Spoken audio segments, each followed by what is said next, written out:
qaanyii gabrummaa ummanni Oromoo arra keessatti kufee jiru kana hoggoni jaarmiyaatis ta'e qaamni kamiyyuu gidiraa fi roorroo ummanni Oromoo keessaa fi alaan irratti kufee jiru kana hoggonsi ijuma isaatiin rakkoo ummata isaa kana argu arra haala kamiin dhaabbatee caasaa jaarmee isaa hadiigamuuf hiree kanna laata. As dhiyoo kana bara 2025 hoggonoonni dhaaba kanaa baay'inaan sadarkaa hoggonsa koree giloobaalii irraa kaasee sadarkaa godinoota adda addaa irraa walitti dhufuudhaan caaseeffamni jaarmee keenya aabaa woboo idil addunyaa hanqina gurguddaadhaaf saaxilamaa jira. Diigamiinsatti nu geessaa jira.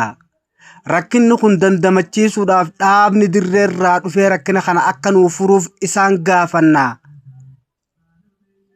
jechuudhaan gaafa gadi bahee marii jalqabu hoggonoota gadi bahanii rakkoo siyaasaa jaarmee keenya biyya ambaa diigaa jirtu kana dura dhaabbatanii lakkii amma ijaarsaa jalqabne diigamuun geenye jara keenya nuti qabsoo tanaaf waadaa kaleessa waliin harka wal qabannee irbuu haaromfannee manaa baane. Wareegamni jaallan qabsoo bilisummaa Oromoo irratti kaleessa kufanii san isin haa qabu. Lakkii waan kana waliin haa sirreeffannu. Aadaa wal mari'achuu wal dhageeffachuu haa qabaannu jechuudhaan kallattii garagaraarraa walitti dhufamee mariin jalqabame. Mariin jalqabame qaama hoggonsa tokko nama tokko qofaan gadi bahamee jaarmeas bakka bu'ee dhaabaas bakka bu'ee namnummaan tokko gaafa murtee gantummaa fi gandummaadhaa miseensotaa fi qondaalota jaarmee aabaa woboo biyya ambaa yookaan jaarmee aabaa woboo idil addunyaa irratti labsu ija keenyaan agarree jechuudha. Kana kan walii himaa jiru seenaa miti. Danqa mooraa qabsoo bilisummaa Oromoo keessatti bara kana keessa godhamaadhaa jiru isa dur dabrerraa kan adda taasisu bara namnummaan tokko hoggonsaas tahee miseensaas tahee deeggaraas tahee caasaas tahee gurmuus godinaas gamtaas hanga abbootii maadhetti jaarmee biyya ambaa guutumaan guututti namni koontirool godhee harkaa qabu nam tokko qofa tahee jechuudha. Jara keenya jaarmiyaan kun jaarmiyaa uummata Oromooti. Qabsoo kana hundi keenya dhaalmiyaan itti dhufne. Qaamni qabsoo kana tolchee arranatu as baaseenaan bobba'aa galaa jechuu danda'u tokko hin jiru. Qabsoo bilisummaa Oromoo keessatti mindaan namaa kaffalameet hojjetamaa jira osoo hin taane qabsoo tanaaf kaffaltii baasee xummanni kun waraana keenyatu garaa hidhatee dirree qabsoo irraan lolaa jira jechuudhaan if kannee dhiiraa fi dhalaan qilleensarrattis lafarrattis if ijaaruudhaan harka wal qabatee tokkummaa qabsaa'otaa tokkummaa jaarmiyaa tokkummaa gurmuulee tokkummaa gamtaa tokkummaa godinoota jaarmiyaa aabaa woboo idil addunyaa tiksuudhaaf gaafa gadi bahamee cehumsi warraaqsa kanaa fuula duratti cahuudha qaba. Gabrummaan gahuudha qaba uummata Oromooti. Yeroon itti uummanni Oromoo gadi bahee hiree fi murteeffatu yeroo kana teenyee dabarsinee laachuun nurra hin jiraatu. Waan qabnuun lukkuurraa hanga lubbutti waraana bilisummaa Oromoo cinaa dhaabbachuun dhaaba keenya aabaa woboo hoggonsa tokkoon kallattii hundarraa gaggeeffamaadhaa jiru kana jalatti hiriirree itti gaafatamummaa jaarmiyaa aabaa woboo dirreerraa nuuf kenname sana fudhannee if kanniinsaan yeroo itti hojjechaa jirrutti amaloota farra warraaqsaa murna fedhii dhuunfaa ifiitiif jecha caasaa jaarmiyaa biyya alaa irratti gaafii mirgaa gaafatameef gantummaa fi gandummaan taappeellaan itti dhayamu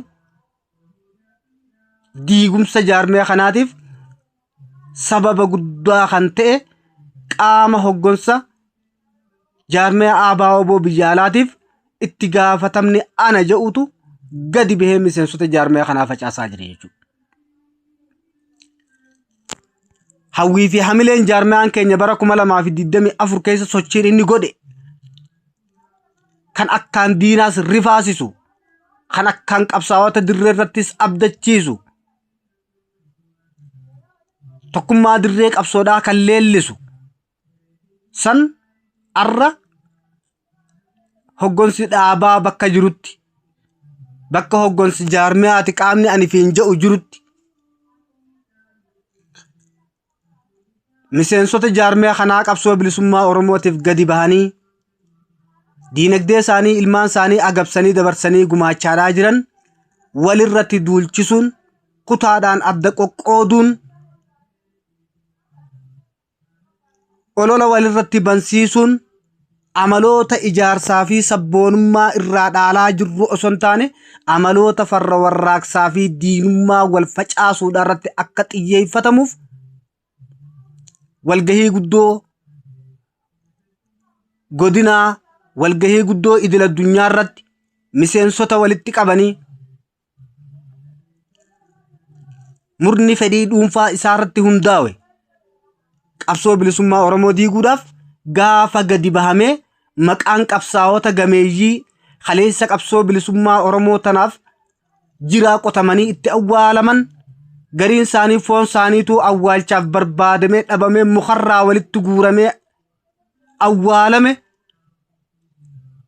akkamitti sabboonummaa gootota kaleessa qabsoo tanaaf wareegamanii saniin caasaa teessan maqaa moggaafattan kan jiru warra itti gaafatama hoggansa jaarmiyaa ABO biyya alaati ifin jaan afaanii dhageeyaa jirre jechuudha. Jara keenya bilisiginnaa yoo taate mootummaa Itoophiyaadhaa yoo taate malee gootota qabsoo bilisummaa Oromoodhaatiif wareegaman namni balaaleeffatu Oromoo ta'ee hin jiru. Jaarmiyaan siyaasaadhaa adda bilisummaa Oromoo ABO hin tahin kan qabsoo karaa nagaa gaggeessaa jirre ifin jiru kaafaa oonuu gadi baatee qabsaa'ota kaleessa qabsoo tanaaf wareegaman sana balaaleeffachaadhaa hin jirtu jechuudha. Arra buruusoo boruufaa gaafa inni balaaleeffatamu dhagayaadhaa jirra. Ayyaantuu da gaafii isin balaaleeffatamtu harkaadhaa jirra. Laata jarri kun jara seenaa qabsoo teenyaatii fi qabsaa'ota keenyaatu hin beeyneen taligamaadhaa jirraa kaja'u mallattoo gaafii guddaa nutti ta'e jechuudha. Akkamitti hubanna duuba? Akkamitti ijaaramna? Lakkii murna qabsoo bilisummaa Oromoo irraa leecalloo hin qabnee fi seenaa qabsoo bilisummaa Oromoodhaa kana hin beeynetu dhaabicha kontirool godhe jaarmiyaa kontirool godhee harkaa qaba. Gaafa gadi bahamee Oromoo kutaadhaan qoodamee bakka hoggansi jaarmiyaa kanaa ol aanaatu jira ja'ametti gadi bahamee ilmaan sikkoo mandootii fi ilmaan afran qallootu jaarmiyaa keenya ABO biyya alaa diigaa jira. Duulli jireenyaa guddataa irratti godhamaadhaa jiru duula qabsoo bilisummaa Oromoo diiguudhaati. Bakka jireenyaa guddataa taa'utti dhagee'utti gaafa hawaasa miseensota hubannoon qabne afaan barreessanii ati kanarraa dubbadhu ajandaa kanarraa dubbadhu jaamee itti kannamu diinummaan kana caalu Oromoo walitti buusuudhaaf sabboonummaa Oromoo rakisheessuudhaaf xiqqeessuudhaaf sharafa mooraa qabsoo bilisummaa Oromoo dhorkuudhaaf yeroo itti murni nutu hoggansa itti gaafatamummaa dhaaba jaarmiyaa kanaa harkaa qaba jiru keessatti hoggansi jaarmiyaa ABO lakkii qabsoo tana kaleessaas daa'imummaa keenyarraa kaafnee dhaloota abbootii teenyarraa dhaallee qabsoo tanaaf wareegama kaffallee arrallee gidiraa qabsaa'onni qabsoo tanaaf kaffalaadhaa jiran sana itti hirmaannee dirree jiraachuu baannus godhaadhaa jirra. Inni irra dirreerraa qabsoo gaggeessaa jiru kun ilma keenya, ilmaan keenya, dhaloota keenya.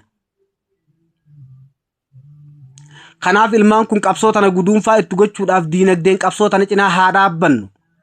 Waraana bilisummaa Oromoo ABO cinaa haa dhaabbannu. Murna diigumsaa mooraa qabsoo bilisummaa Oromoo irratti qiyyaafatee jiru kana diduun heeraa fi seera sagantaa siyaasaa dhaabaa adda bilisummaa Oromoo tiksuu fi itti gaafatamummaa naamusa jaarmiyaa kanaa kaayoo masakaa sagantaa siyaasaa dhaabaa irratti hundooyne qaceelfama dhaabaatiin taligamuun mirgaa fi dirqama itti gaafatamummaa miseensi jaarmiyaa tokko qabaachuu qabu hunduma isaatu tiksuun gaafatama hunda keenyaati jechuudha. Kana ifitti fudhatee gadi bahee jaarmeen kun gaafa hoggansi jaarmiyaa ABO iflabsu isaa dura heeraa fi seeraan waraqaa barreeffatee dirreetti dabarse kan irraa taligamnu dirreedha waan ta'eef rakkoo jaarmiyaa biyya alaa keessatti deemtu dirreen as ba'ee furmaata godhuu qaba haja'u iyyata galfate jechuudha. Gantuu naman godhu jaalan kun jara keenya kun gamtuu naman godhu Oromoo qabsootanaaf gadi bahee mormataa jira. Qabsoon kun akkan diigamneef gadi bahee dubbachaa jira.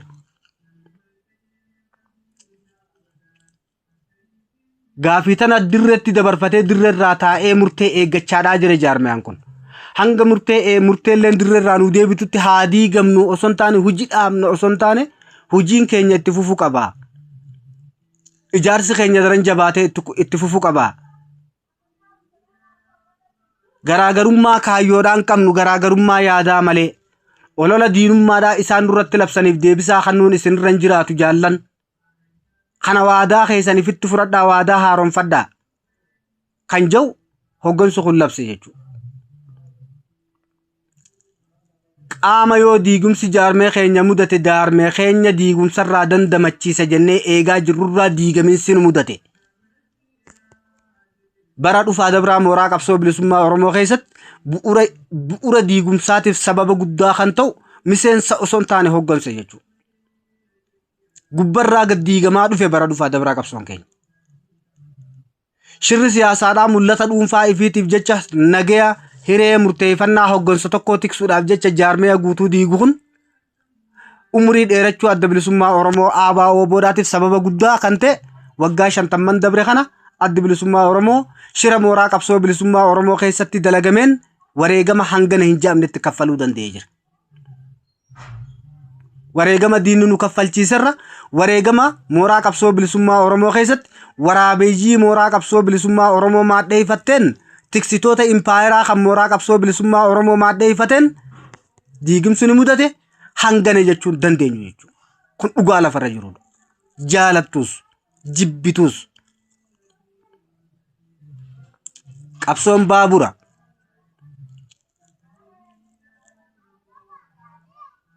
tokkorraa bu'u kumaatamaan itti hirmaatee qabsicha galmaan goof tattaafata. Fedhii hoggansaa tiksuuf maqaa hoggansaa tiksuuf qabsoo bilisummaa Oromoo diiguun hin barbaachisu. Hoggansi yeroo hundaa okkatti amannu hoggansa miti kaayyoodha. Hoggansi du'uu danda'a. Hoggansi ganuu danda'a. Hoggonni bitamuu danda'a. Garuu kaayyoo yeroo hunda dhugaasiitii wajjin jiraattuudha.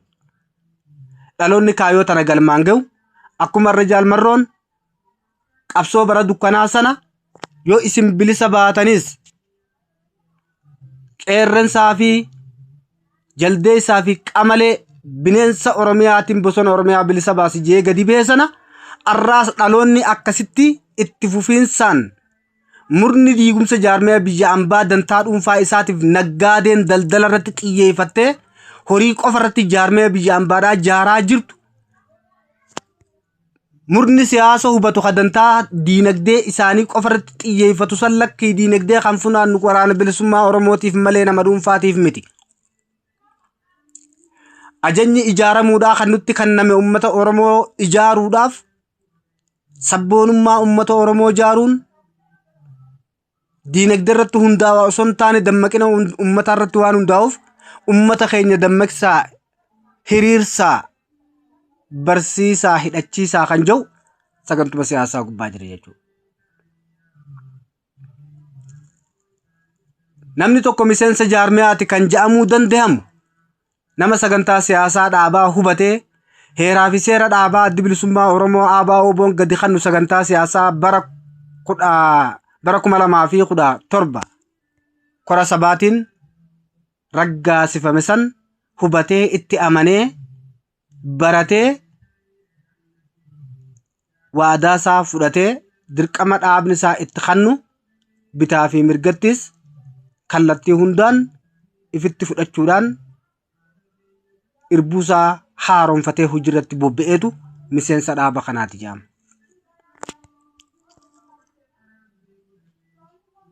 Faallaa sagantaa siyaasaa dhaabaa adda bilisummaa Oromoo kan dhufe immoo diinallee yoo ta'e horii fidee dhufnaan hoggonsa amanamaa akka ta'utu akka tahetti beekaa akka tahetti harkaadhaa jirre jechuudha. Kana keessaa bahuu qaba mooraan qabsoo bilisummaa Oromoo. Hanga gaafii mirgaa miseensotaa fi qondaalonni jaarmaya ABO idil addunyaa murna muraasa qabsoo tana akka waan dukkaana isatti ilaaluun dhiibbaa irratti gaggeeffame san didetti deebisaan isaa kennamutti qabsoo keenya itti fufna. Ijaaruus itti fufna.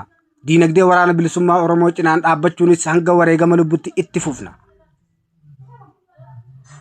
Isa kaleessa koottaa mooraa qabsoo bilisummaa Oromoo tanatti hiriiraa nuun jee kaarra dhaabaa kalaas wanni isin yaamneef sangahee nuun jechuu danda'utu hin jirre jechuudha.